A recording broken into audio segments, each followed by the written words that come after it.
Hello,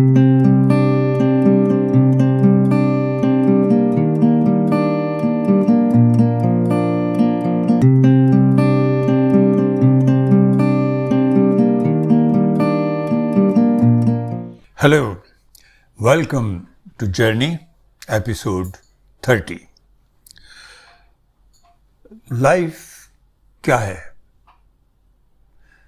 Life is not a book or a magazine which comprises of a series of unrelated essays on topics which are different, not necessarily connected with each other.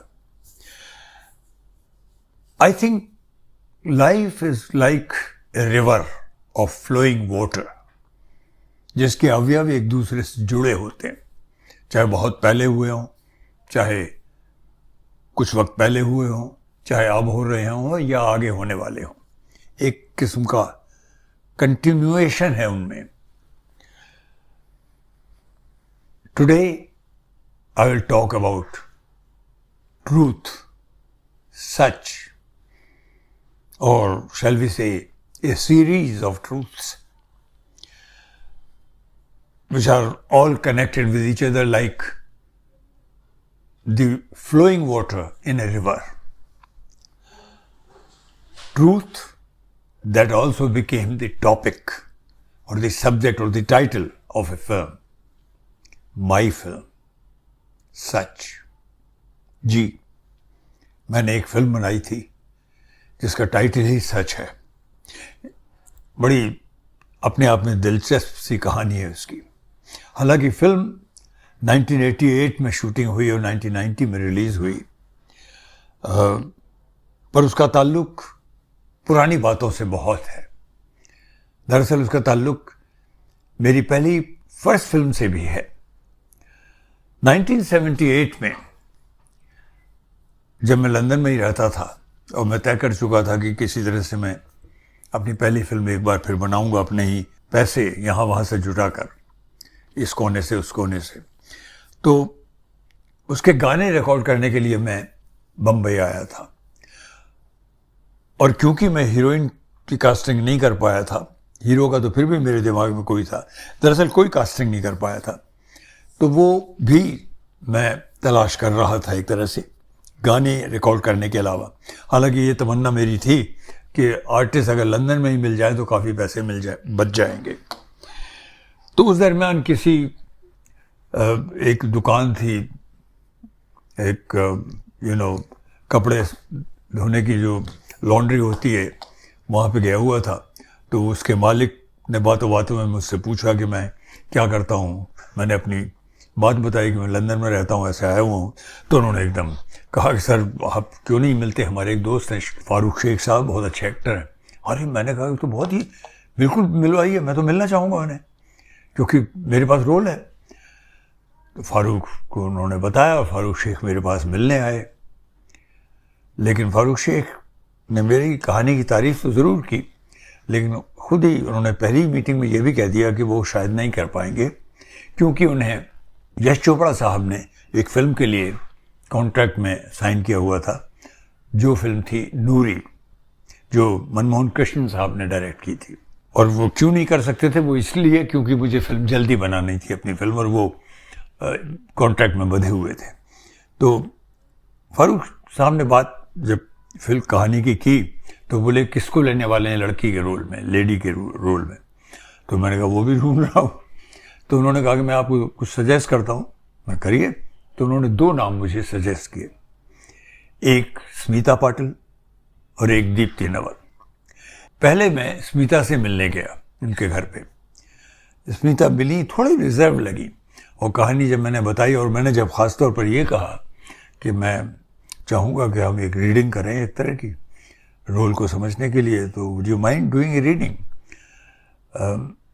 तो कुछ थोड़ा रेटिसेंस लगा. उसने मना नहीं किया, पर ऐसा लगा कि थोड़ा सख्शाई. उन दिनों मैं बहुत सेंसिटिव था, हर चीज़ पकड़ लेता था, मेरे जहन में रह जाती थी. मैं आ गया और फिर दीप्ति नवल का खुद फ़ोन आया और वो मुझसे मिलने आई और जब वो आई तो मैंने उनसे रीडिंग कराई।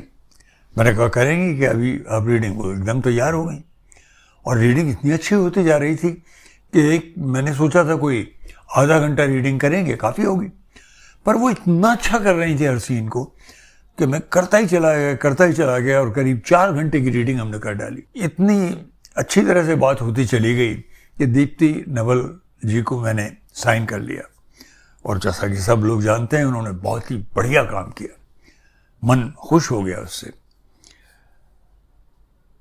मेरी फिल्म जब रिलीज़ हुई तो बहुत उसकी तारीफ हुई, भारत में तो बहुत ही तारीफ हुई और मुझे देखते ही देखते मुझे सब लोग बहुत लाइक करने लगे मेरे काम को और मुझे फिल्में ऑफ़र होने लगी। उन्हीं दिनों मैं किसी पार्टी में, एक ऑटर्स क्लब है बैंड्रा में, उसमें गया तो ऑटर्स क्लब में मैं घुसा ही था कि उधर से स्मिता किसी को दरवाजे पर रिसेप्शन पर मिलने आ रही थी। तो उन्होंने मुझे देखा और एकदम मैंने कहा हाय, तो उसने स्मिता ने एकदम मेरे कॉलर पकड़ लिया और मुझे दीवार के साथ लगा के बोला you have been very unfair to me. मैंने क्या हुआ? That role was mine.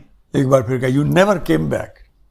और इतने गर्माहट और प्यार से, मोहब्बत से, दोस्ती से उन्होंने ये बात कही कि हालांकि उन्होंने मेरा कॉलर पकड़ा पर वो बात इतने अच्छे तरीके से कही गई कि मैं दीवाना हो गया उस बात का। और मुझे याद है कि ये नज़दीकियाँ बन रही थी तब और वो बन गई और उसका एक ट्रायल था। ट्रायल एक शो होता है जो फिल्म इंडस्ट्री के लोग अपने ही लोगों को दिखाने के लिए रखते हैं। तो मैं उस ट्रायल के लिए एक छोटा थिएटर था केतना, ये प्राइवेट थिएटर होते हैं जो कि सिर्फ ट्रायल के लिए होते थे तब उन दिनों, उसमें मैं गया हुआ था। हम लोग इंतज़ार कर रहे थे अपने टर्न का क्योंकि पहले वाली जो फिल्म थी वो ख़त्म होने में वक्त ले रही थी। वो फिल्म थी अर्थ, महेश भट्ट जी की। वो जब ख़त्म हुई तो स्मिता बाहर निकली उस शो थिएटर में से क्योंकि वो उसके अंदर काम कर रही थी और वो इतनी गर्माहट से मुझसे फिर मिली, क्या हो रहा है, क्या कर रहे हो? मैंने कहा फिल्म बनाई है ये नज़दीकियाँ। और मैंने कहा तुम तो थक गई होगी, देखना चाहोगी? उसने किसी से कुछ बात की और एकदम कहा हाँ मैं देखूंगी। इतना लेट होते हुए भी उन्होंने फिल्म देखी, पूरी फिल्म देखी मेरी। वो इतनी इन्वॉल्व होती चली गई और उन्होंने मुझे कहा आगे से धोखा नहीं होगा, हमें एक फिल्म करनी है। मैंने कहा डेफिनेटली करनी है स्मिता।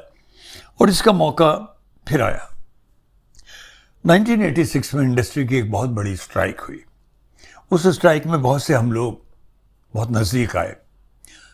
राज बब्बर जिनके साथ स्मिता जी का ताल्लुक़ था वो रहती थी उनके साथ, और तो राज बब्बर हमारी जो शो कमेटी थी उसके ख़ास कन्वीनर थे। शो कमेटी थी स्ट्राइक के दिनों में वेरियस शोज़ करने के लिए ताकि धन जुटाया जा सके जो लोग स्ट्राइक में उन्हें पैसे देने के लिए। तो हम बहुत सारे लोगों का, जिसमें स्मिता भी थी, मिलना जुलना होता रहता था। तो मैंने स्मिता को एक और सब्जेक्ट के बारे में कहा। मैंने उन्हें बताया कि मेरी हमेशा से इच्छा रही है कि एक बार फिर ये नज़दीकियाँ, दोनों फिल्में जो कि एक्स्ट्रा मैरिटल रिलेशनशिप्स के बारे में थी, उनमें कुछ कहने को अभी भी बाकी रह गया है। तो मेरी ये इच्छा रही थी कि मैं एक और फिल्म बनाऊं, a kind of A trilogy, जिसमें मैं जो गहराई है इन ताल्लुकात की, एक्स्ट्रा मैरिटल रिलेशनशिप्स की, उनकी ना कि सिर्फ इंटेंसिटी की, ना कि सिर्फ इमोशनल एंड फिजिकल मजबूती की, इंटेंसिटी की, but also about the integrity which drives those relationships, which are essentially painful relationships. Essentially, they are the relationships in the forbidden arena, जिनको सोसाइटी की तरफ से सैंक्शन नहीं मिलती. They are the relationships about forbidden love, but love they are. तो मैंने कहा कि मैं एक फिल्म, मैंने टाइटल भी रजिस्टर कर रखा है और मैंने लिखना शुरू कर चुका हूँ, अभी काफ़ी लिखना बाकी है। और फिल्म का टाइटल मैंने रखा है सच, और मेरी इच्छा है कि यू थिंक अबाउट इट। वो एकदम तैयार हो गई स्मिता और वो बोली कि मैं तो ये भी चाहूँगी you involve me in the writing. शायद मेरे इन्वॉल्व होने से कुछ एक बातें और डिमेंशंस और मिले तुम्हें। और सही भी था।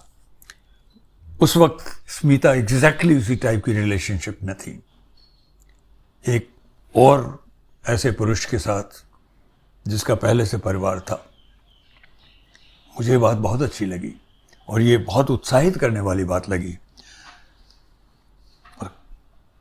Man proposes, God disposes, as we all no.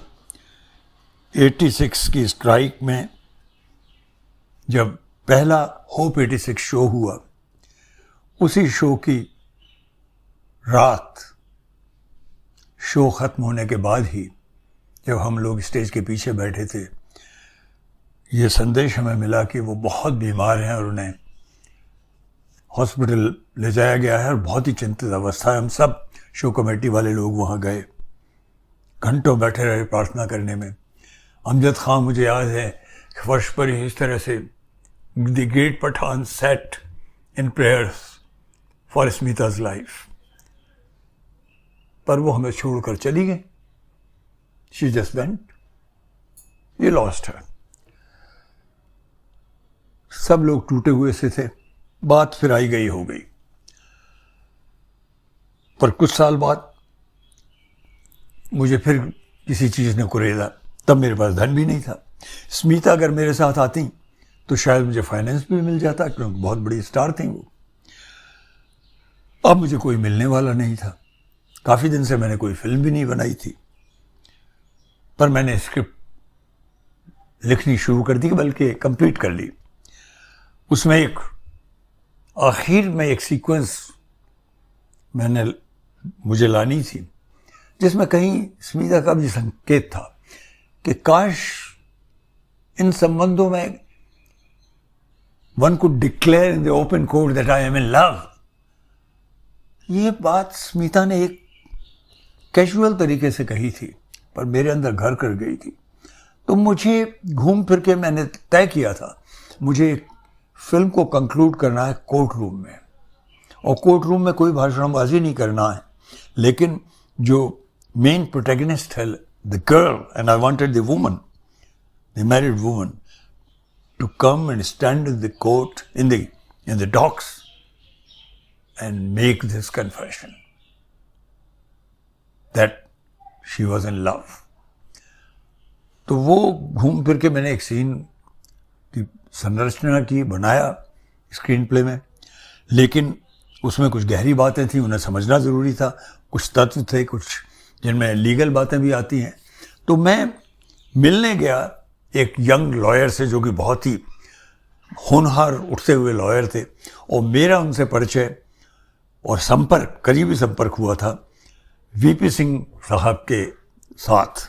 VP Singh साहब उन दिनों बहुत उठते हुए नेता थे, कांग्रेस को चुनौती दी हुई थी उन्होंने, और हम सब लोग, जिनमें महेश जेठमलानी थे, जिनका मैं जिक्र कर रहा हूँ, मैं खुद था, और भी बहुत से लोग थे, दिलीप साहब थे, देवानंद साहब थे, कई इंडस्ट्री के लोग थे। तो हमारा मिलना जुलना होता रहता था। तो मैंने महेश जी को फ़ोन किया कि महेश, आई want to consult you on something. Yes, what is it? I mean, it's not about a legal matter. It's about the film script. Film script? What do you want from me? I said, I want your reflections or your inputs for writing a scene. How can I do that? I know nothing about films. I wanted some advice on the technical aspects of the scene. Can I see you? Yes, you can come. मैंने कहा, but I don't have any money to pay. उन्होंने कहा, don't worry about it, you come. I went there and he made some very significant contributions, suggestions, जो कि मैंने script के अंदर में लेके आया. Especially about when the judge asks the male protagonist कि आप हमें बताएंगे ये मिस एक्स कौन है, जिनको वो छिपाने की कोशिश कर रहे थे, और जिनके साथ उन्होंने उस व्यक्ति को वहाँ देखा था उस होटल में, जिसके ऊपर ये शक था कि उसने हत्या की थी उस औरत की, एक औरत की जो कि एक कॉल गर्ल थी। तो महेश जेठमलानी ने मुझे बताया था कि you can always take a plea कि मैं ये नहीं बता सकता, और इस पर जज डांटता है तो आप दूसरा प्ली ले सकते हैं कि मैं भूल गया हूँ, मुझे याद नहीं आ रहा है वगैरह। Will come to that, you will be, I will show you a little clipping of that scene because it's a very important final sequence. But let me return to another very major development of the film. 1986 के आसपास ही, 87 की बात है शायद, मुझे एक दिन, मैं हॉलीडे इन एक होटल है उसमें मैं हेल्थ क्लब में जाया करता था, हेल्थ क्लब से निकला ही था कि एक फ़ोन लॉबी में ही आया और फ़ोन था जावेद अख्तर साहब का। उन्होंने कहा विनोद जी आप फ्री हो गए? यस। उन्होंने कुछ कहा कि can you come to so and so place. तो मैंने कहा, मैं समझा नहीं किस जगह आना है।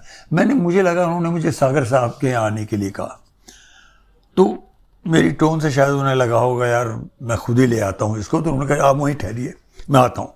वो आए, होटल में आए और मुझे साथ ले चलिए। हम चले उनकी गाड़ी में, कार में। तो बल्कि मुझे अजीब भी लगा ये किधर जा रहे हैं, सागर साहब का घर तो उस रास्ते से है। बट एनीवे वो जब पहुँचे और मेन सड़क से घुमा करके एक बंगले के सामने जब गाड़ी रोकने लगे तो मैंने कहा are we going into mister Amitabh Bachchan house? Yes.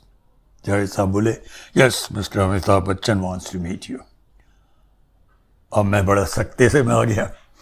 मैं गया अंदर, बहुत मैं टेंस हो गया। क्यों? क्योंकि अमिताभ बच्चन साहब और was in A bit of A you know critical eye of the industry because he was very supportive of the Rajiv government and the industry में बहुत से लोग ऐसे थे जो राजीव गवर्नमेंट के ख़िलाफ़ हो रहे थे, जिनमें, और they were all in the camp of Mr. VP Singh, and VP Singh साहब 2 days ago had come for a meeting at Mr. Atmaram's place, जिसमें मुझे बुलाया गया था पर मैं गया नहीं था।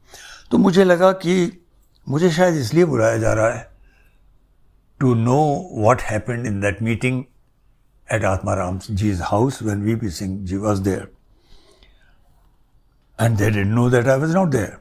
So जब मुझे ले आया गया तो मैं अपनी तरफ से तैयार कर रहा था अपने आप को, क्योंकि there was nothing to hide, मैं गया ही नहीं था। तो काफ़ी हमको नीचे बिठाया गया, फिर बाहर के रास्ते से अमिताभ जी आए और 4 लोग पहले से वहाँ थे, एक मैं, एक जावेद अख्तर साहब, एक टिन्नू आनंद जो कि डायरेक्ट करने वाले थे एक फिल्म अमिताभ जी के लिए, और एक शायद फिरोज नाडियाड वाला, मैं भूल रहा हूँ अभी, और एक और साहब थे। तो हम इंतज़ार कर रहे हैं और उन्होंने भी पूछा क्या लोगे। मैंने अपने आप एक मन में तय कर लिया था कि मैं कुछ लूँगा नहीं, not even water, because I did not want to get into a very controversial situation. Amitabh आए, हम सब खड़े हो गए, हेलो हेलो।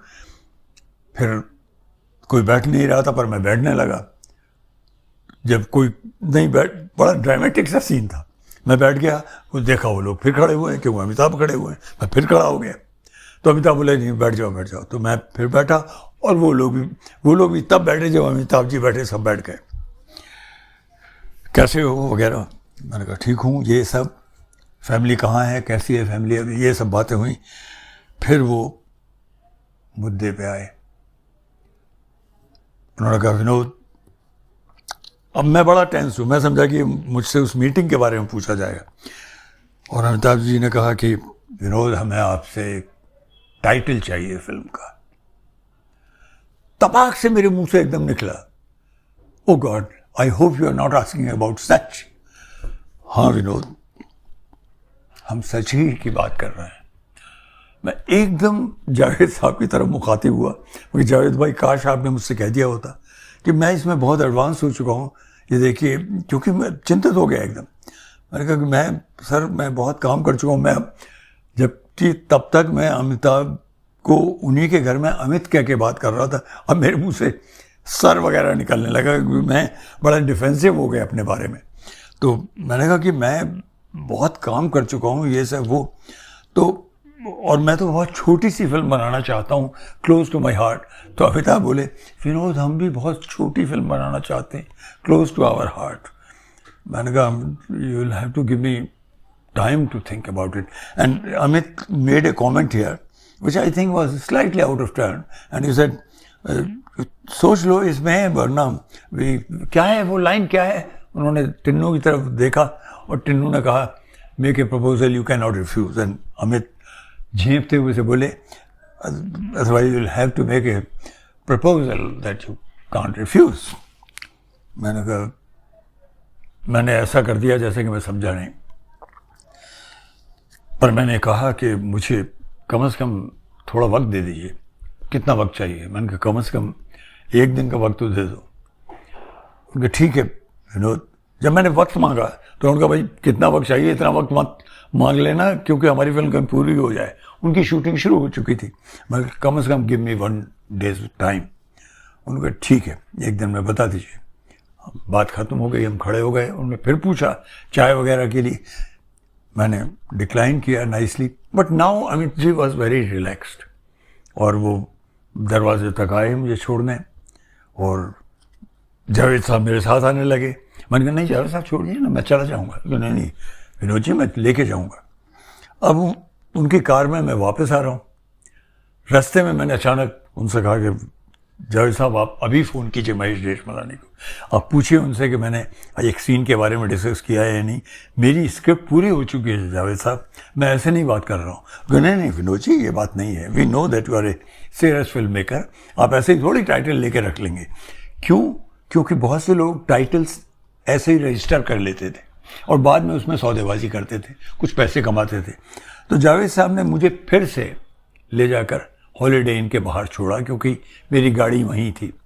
और जब मैं गाड़ी से उतरने लगा तो उन्होंने एक बात कही और बड़े रिलैक्स तरीके से कही कि विनोद जी मैं बहुत वक्त से इंडस्ट्री में हूँ, मैं एक बात कहना चाहूँगा। मैंने कहिए कि देखिए विनोद जी ये आदमी बहुत अच्छा आदमी है, ये फेवर नहीं भूलते, तो मेरी आपसे रिक्वेस्ट नहीं है, इंसिस्टेंस है कि आप टाइटल उन्हें दे दीजिए।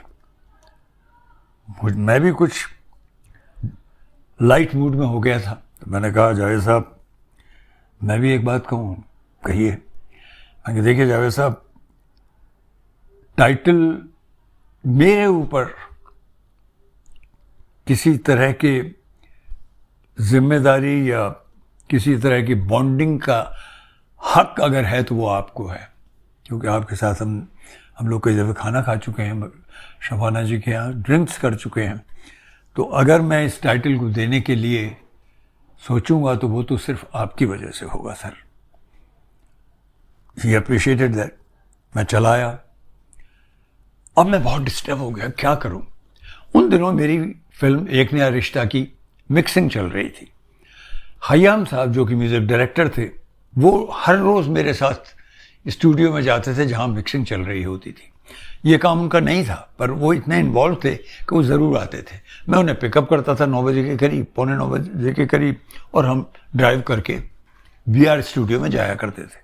मैंने ये बात जब उन्हें बताई तो वो एकदम बोले विनोद जी प्लीज़ टाइटल दे दीजिए। देखिए ठीक दे दीजिए, कोई और टाइटल मिलेगा, ये देखिए बहुत बड़े लोग हैं, इनसे समझना चाहिए आपको। मैंने कहा देखता हूँ सर देखता हूँ।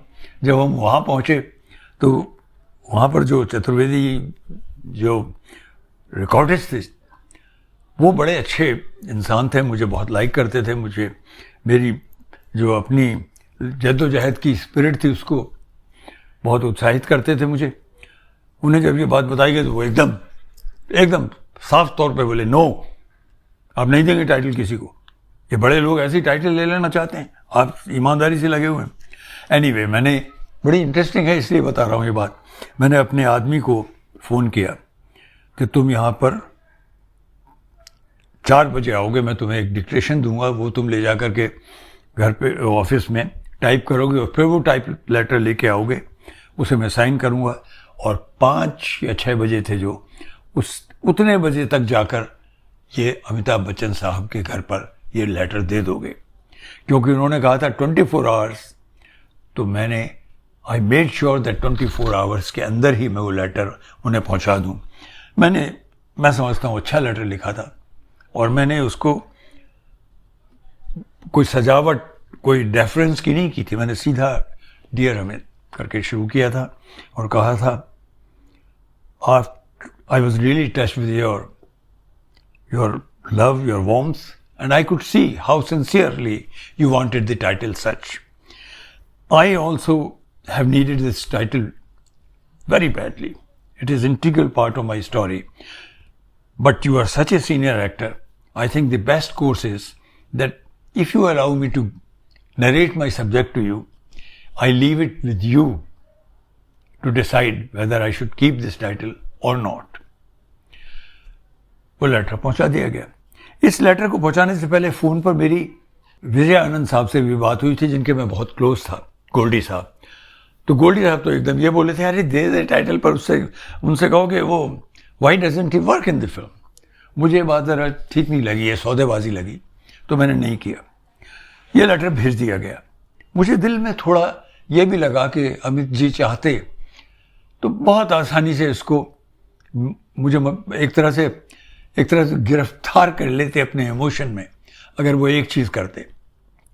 अगर वो जावेद साहब को मुझे लाने के लिए भेजने की जगह अगर वो मुझे फ़ोन करते, और या जब जावेद साहब आ गए तो जावेद साहब कहते कि ज़रा अमिताभ जी से बात कीजिए, और लॉबी में से ही बात करवाते, और वो मुझसे कहते, विनोद मैं अमिताभ बोल रहा हूँ, मुझे बात करनी है टाइटल के बारे में आपसे, तो कैन आई कम? तो मैं एकदम कहता, क्या कह रहे हैं आप, कोई ज़रूरत नहीं है, क्या चाहिए? और वो तब अगर मुझसे कहते तो शायद मेरे जैसा आदमी उस अंदाज से इतना प्रभावित हो गया होता कि मैं मना ही ना कर पाता।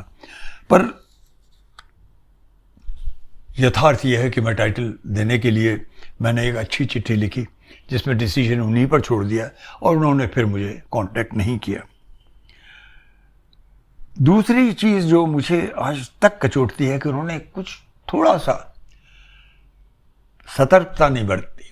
उन्होंने जब ये कहा कि we shall make you a proposal you can not refuse, वो ये बिल्कुल भूल गए कि ये डायलॉग एक ऐसी फिल्म में से आता है, गॉडफादर, जो कि गॉडफादर ये डायलॉग तब यूज़ करता था जब उसे किसी को थ्रेट देनी होती थी, आप ऐसा करेंगे नहीं तो will make a proposal you can't refuse, means एक घोड़ा आपको बहुत पसंद है तो उसका गर्दन काट के उसका सर वहाँ रख देंगे वगैरह। हालांकि उनके इरादे ऐसे हरगिज़ नहीं थे, ये मैं जानता हूँ, लेकिन ये टाइटल की बात थी, उसमें ये सब कहने की ज़रूरत नहीं थी। सीधे से फ़ोन करते और कहते कि भाई मैं मिलने आ जाऊँ, मुझे कुछ चाहिए तुमसे, तो मैं मना ना कर पाता। एनीवे, फिल्म बनी। अब मेरे लिए बहुत इम्पोर्टेंट हो गया, वैसे भी मैं नए आर्टिस्ट ढूंढ रहा था, मेरे लिए बहुत इम्पोर्टेंट हो गया कि फिल्म में कोई भी किसी किस्म की अड़चन ना आए, कोई झंझट पैदा ना हो। किसी भी नए एक्टर को लेता हूँ तो मुझे डर ये लगता था, और वो भी बॉम्बे में अगर काम कराता हूँ, कि कहीं उस पर कोई दबाव ना आ जाए। इसलिए मैंने दूर त्रिवेंद्रम में जाकर इस फिल्म को बनाने का निश्चय लिया, जहाँ 1 लाख रुपए की सब्सिडी भी मिलती थी। इस फिल्म की पूरी शूटिंग मैंने वहाँ की, और बिल्कुल नए आर्टिस्ट लिए, जिनमें से लड़की थी अनुराधा सावंत, और नए शख्स की भूमिका दरअसल मैंने ही की। मैं ये नहीं कहूँगा कि मेरी इच्छा नहीं थी, मेरी इच्छा रही एक्टर बनने की, पर मैं चाहता था कि हो सकता तो मैं ना करता तो और भी अच्छा रहता, क्योंकि मैं डायरेक्ट करता सिर्फ। लेकिन क्योंकि मैं डर गया था, मैं ऐसा कोई चांस नहीं लेना चाहता था कि ज़रा भी उलझन हो, किसी पे दबाव पड़े, फिल्म रुक जाए, ये हो जाए, तो मैंने डिसाइड किया मैं खुद इसमें मेन काम करूँगा। ये फिल्म मेरी बहुत इम्पोर्टेंट फिल्म है। It's the third part of my trilogy about extra marital relationships. The first one was एक बार फिर, देन ये नज़दीकियाँ, देन सच। सच क्या है? सच के ताल्लुक की जो गहराई है वो क्या है, आपसे ज़रा शेयर करने को जी कर आया। 2 सीन्स। एक सीन है चर्च के अंदर, वो अपनी महबूबा को फ़ोन करता है मिलने के लिए, तुम आ सकती हो कुछ देर में? कहाँ? वो जो चर्च है ना पुराना सा, वहीं। क्या होता है देखिए, it goes right up to the confession box and it's a confession in God's house.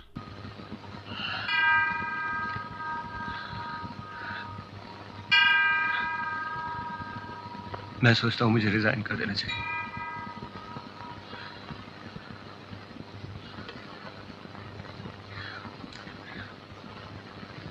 You know,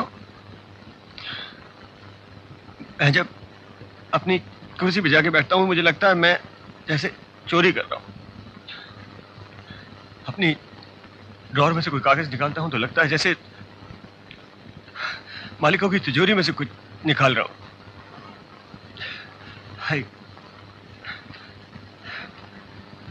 I feel very unclean.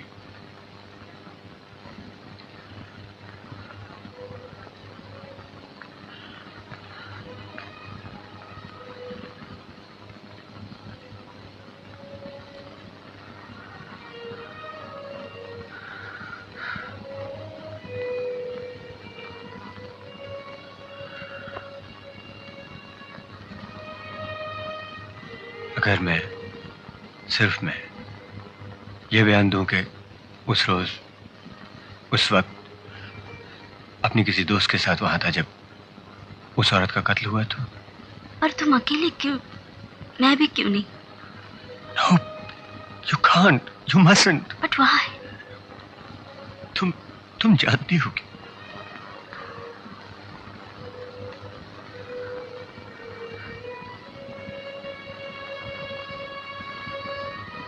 जो वजह मुझ पर लागू होती है वही तुम पर भी लागू नहीं होती क्या?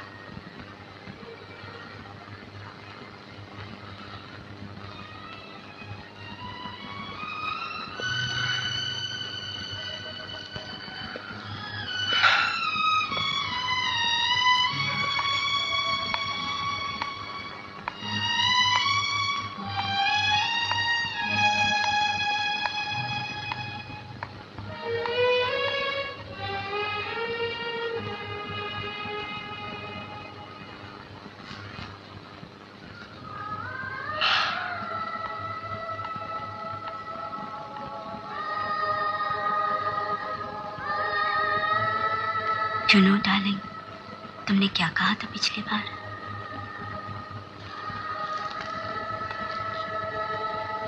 हम दोनों साथ साथ हैं हमेशा. इस मामले में तुम मुझसे अलग होकर कुछ नहीं सोचोगे. और सुनो, अभी वक्त है. कोर्ट ने अभी फैसला नहीं दिया है. अगली तारीख भी काफी दूर है अभी. शायद तब तक कोई सुराग मिल ही जाए असली कातिल के बारे में. राज डार्लिंग, प्रॉमिस करो तुम शांत रहोगे. मैं हूं तुम्हारे साथ.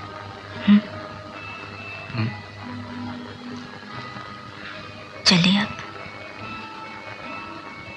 ठीक है. And now, please also see the final scene, which culminates in the witness box when the woman makes a very important confession. And after speaking that final line, all other arguments are not important to hear. That's why there is only the sound of the typewriter. Typewriter plays the, ticks of typewriter takes place only when someone is giving the statement and the clerk is recording on the typewriter. Your Lordship, मैं एक नए witness को पेश करने की इजाजत चाहूंगा जो अभी अभी अदालत में आई हैं. कौन mister Dhyanchand ji? Your lordship, मेरी नई विटनेस हैं मिसेस हंसा प्रांजपे, जो 17 मार्च 1989 की रात को मिस्टर अवस्थी के साथ ट्रैवलर्स इन के कमरे में मौजूद थीं.